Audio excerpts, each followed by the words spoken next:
Kung titignan mo yung pupuntahan, di ba parang malayo? Pero pag lilingunin mo yung pinanggagalingan, malayo ka na. Hindi mo malalaman kung hindi ka susubok. Ang buhay ay isang malaking sugal.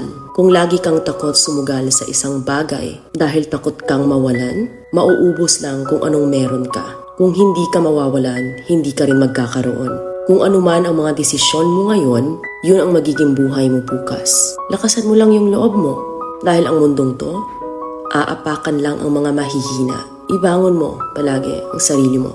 Balang araw, magugulat ka na lang na ang layo na pala ng narating mo. Kahit mabagal ang progress, basta may usad at kumikilos ka, okay na yan. Wala tayong magagawa. Ganyan talaga ang proseso ng buhay. Lahat tayo nakakaranas ng hirap. Hindi natin alam kung hanggang kailan tayo dito sa mundo. Kaya mas piliin mo maging mabuting tao.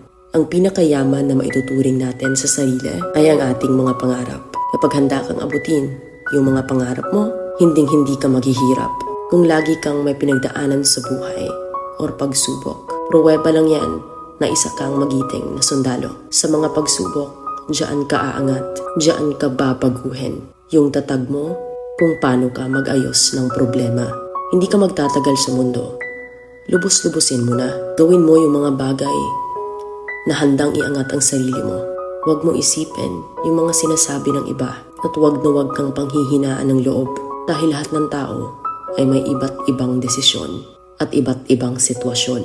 Huwag ka lang mawala ng pag-asa. Hindi mo naman kailangan madaliin lahat. May proseso ang bawat ganap mo sa buhay.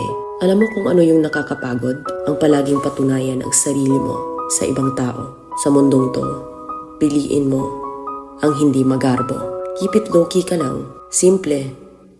Na kahit na alam mong meron ka, hindi ka babaguhin ng pera. Kasi lahat ng yan ay isang pansamantala lang. Pagpatuloy mo lang. Kung may pangarap ka, makakarating ka.